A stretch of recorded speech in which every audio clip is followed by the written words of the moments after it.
여러분 반갑습니다. 생활뉴스 계속해서 대구 경복권 소식을 전해드리겠습니다. 오늘 대구의 낮 최고 기온이 올 들어 최고 기온을 기록하는 등 따뜻한 봄 날씨가 이어지겠습니다. 오늘 아침 최저 기온은 대구가 4.3도, 구미 0.9도 등이었고 낮 최고 기온은 대구 21도 등 17도에서 21도까지 올라가 올 들어 가장 높겠습니다. 내일은 이보다 높은 23도까지 올라가는 등 5월 초 날씨를 보이다가 모레는 20에서 60mm가량의 비가 내리겠습니다. 오늘 오후 2시 대구시를 포함한 전국에서 적기 공습을 가상한 민방위의 날 민방공 대피 훈련이 실시됩니다. 오후 2시 대구시 전역에 훈련 공습 경보가 발령되는데 경보가 울리면 모든 차량은 운행을 정지해야 하고 시민들은 대피소로 피해야 합니다. 오늘 훈련은 20분간 실시되는데 소방차 길터주기 훈련이 실시되는 지역은 운전자들의 적극적인 동참이 필요합니다. 지방의회는 통상 시정 질문을 통해 시장과 집행부를 견제하고 감시해야 하는데요. 포항시 의회에서는 시정 질문을 하겠다고 나서는 시의원이 없어 의회가 제 기능을 상실했다는 비판을 받고 있습니다. 김영일 기자가 보도합니다. 지난 9일부터 열린 포항시의회 임시회, 포항시장과 집행부에 대한 본회의 시정 질문을 당초 계획했는데 갑자기 취소됐습니다.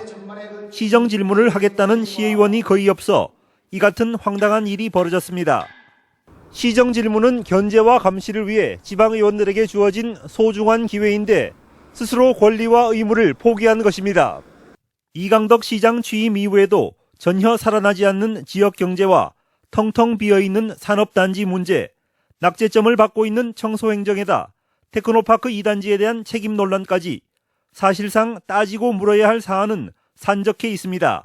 시정 질의가 이렇게 잘 이루어지고 있지 않다라는 얘기는 어떤 면에서 놓고 볼 때는 지방의회가 거의 제 기능을 하지 못하고 지방의회가 죽어가고 있는 거다.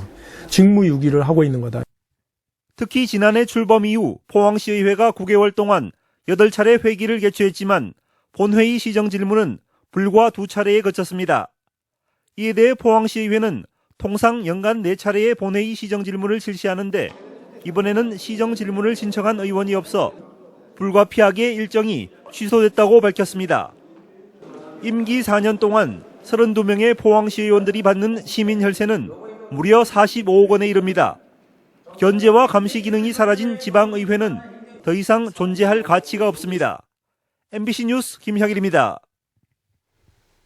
대구시는 오는 21일 토요일 세계물포럼 성공개최기원 자전거 대행진을 열기로 하고 참가자를 모집합니다. 이번 자전거 대행진은 수자원 확보의 중요성을 시민들에게 알리기 위한 것으로 자전거를 타고 서구청 앞을 출발해 평리내거리와 비산내거리를 거쳐 서구청으로 돌아오는 5km 코스입니다.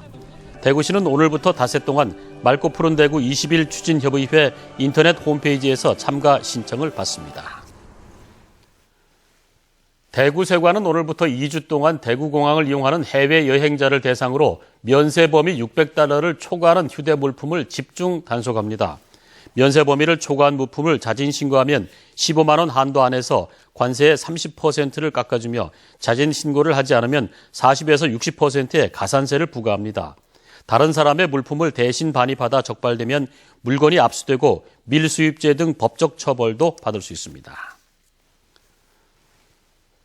오늘 새벽 2시 반쯤 대구시 서구 비산동 서문시장 부근 주택가에 세우던 1톤 화물차에서 불이 나 소방서 추산 440만 원의 재산패를 낸 뒤 30분 만에 꺼졌습니다.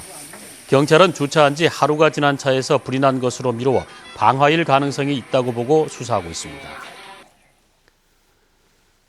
대구 사람장애인 자립생활센터는 대구에 사는 만 18세 이상의 중증 장애인들의 여행 경비를 지원하기로 하고 다음 달 16일까지 신청을 받습니다.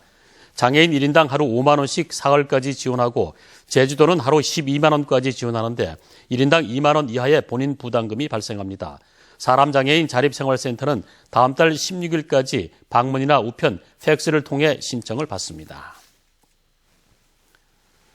경북교육청은 오는 26일까지 새학기를 맞아 발생할 수 있는 학교폭력을 예방하고 부적응 학생을 돕기 위해 상담 주간을 운영합니다. 학업 중단 위기 학생과 복교생, 전학생들과는 특별 상담을 벌이고 한부모 가정 등 취약계층 학생과 학부모와는 상시 상담을 합니다. 부적응 학생은 위클래스나 위센터 등을 통한 맞춤형 상담 프로그램 운영으로 학교 생활을 돕기로 했습니다.